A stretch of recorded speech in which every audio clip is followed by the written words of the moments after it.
मेरे Da Nang series के second video में आपका स्वागत है। आज हम सबसे पहले जा रहे हैं लेडी बुद्धा के दर्शन के लिए।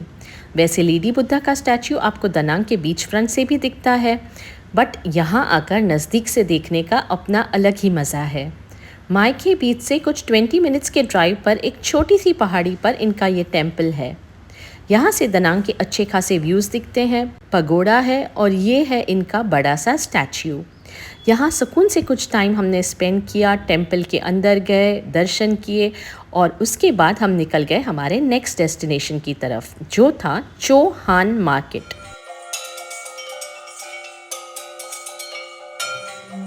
तो हम पहुँच गए हैं चोहान मार्केट। चलिए अंदर चलते हैं।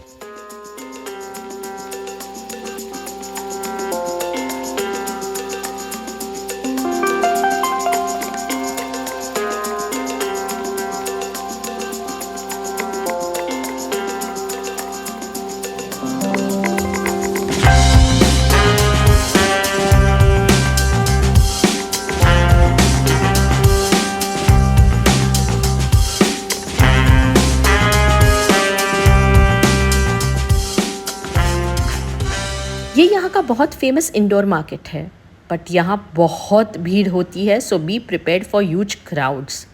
और इतनी सारी दुकानें इतनी क्रैम्प्ड अप जगह में है कि क्या ही बताऊँ। I felt this place even stinks.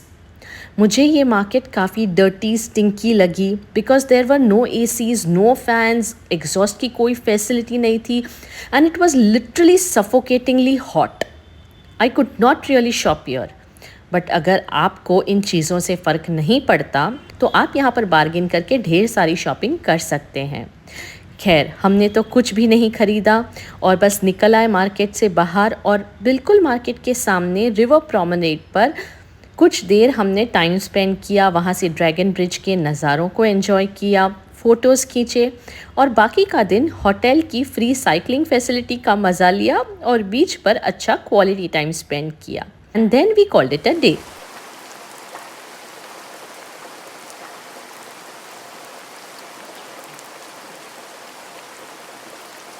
Next day morning हम निकल गए बाना हिल्स के लिए। मायके बीच से कुछ 1.5 आवर का ड्राइव है टू रीच बाना hills.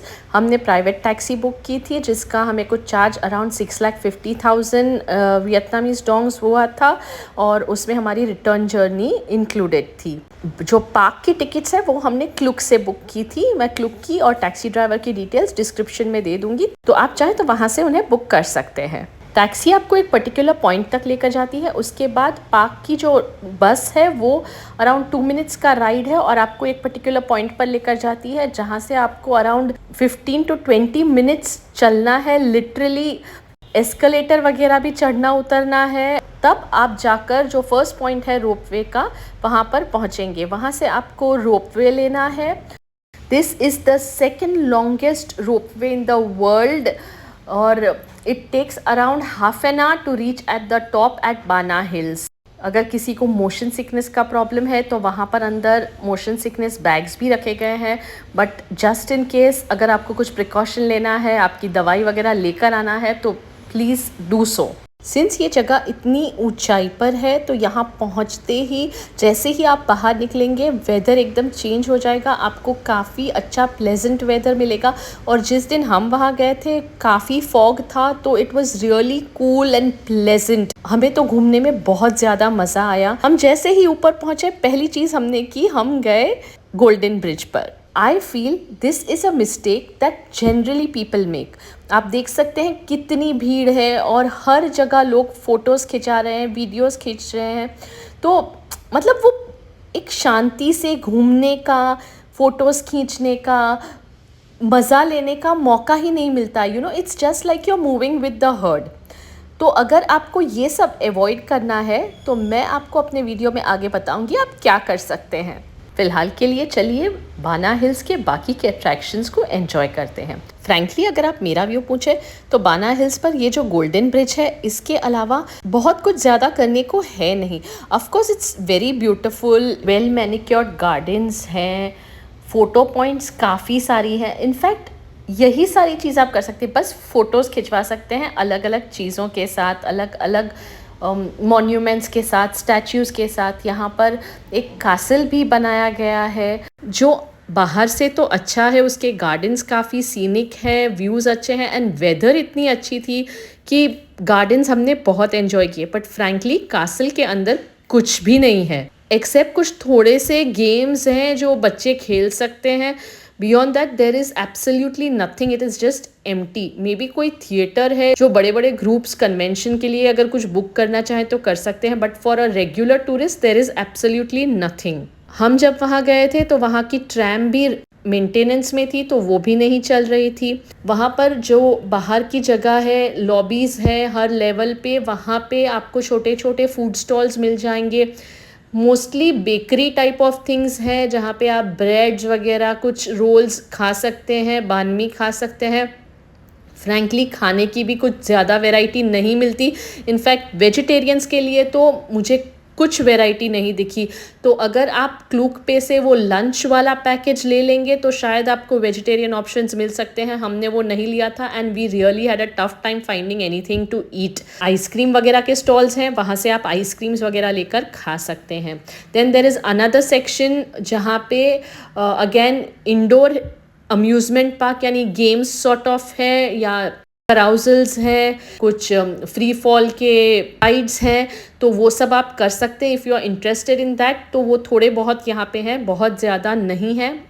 I think this place is highly overrated and मुझे इतना वर्थ नहीं लगा, फ्रैंकली टेलिंग यू। और अब एक स्पेशल टिप आपके साथ मैं शेयर करूंगी जिसके बारे में कुछ देर पहले मैंने आपको वीडियो में बताया था। अगर आप गोल्डन ब्रिज पर भीड़ भाड़ से बचना चाहते हैं और शांति से फ़ोटोज़ खींचना चाहते हैं, रील्स बनाना चाहते हैं, तो आप गोल्डन ब्रिज पर सुबह की जगह शाम को अराउंड 5-5:30 को आएँ।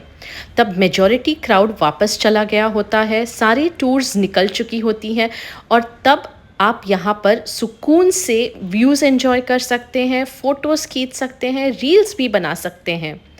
हमने तो कुछ ऐसा ही किया and this was the best thing we did at बाना हिल्स।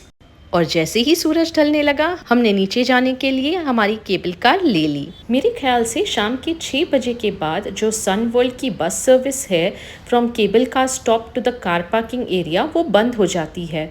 तो आपको आपके टैक्सी ड्राइवर को इंस्ट्रक्ट करना होगा कि वो आपको पिकअप करने के लिए ऊपर के स्टॉप तक आए। रिटर्न आने पर हम गए रिवर फ्रंट पर, वहाँ लॉक ब्रिज पर थोड़ा टाइम स्पेंड किया। आज थी हमारी लास्ट शाम यहाँ पर।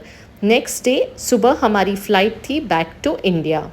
इसके साथ ही आज के इस व्लॉग को मैं एंड करती हूँ। आई होप आपने जो देखा आपको अच्छा लगा होगा, हेल्पफुल लगा होगा, और अगर लगा है तो लाइक, कमेंट और शेयर ज़रूर करें। मेरी चैनल को सब्सक्राइब करें। मैं आपसे मिलूँगी अपने नेक्स्ट वीडियो में, तब तक के लिए बाय बाय।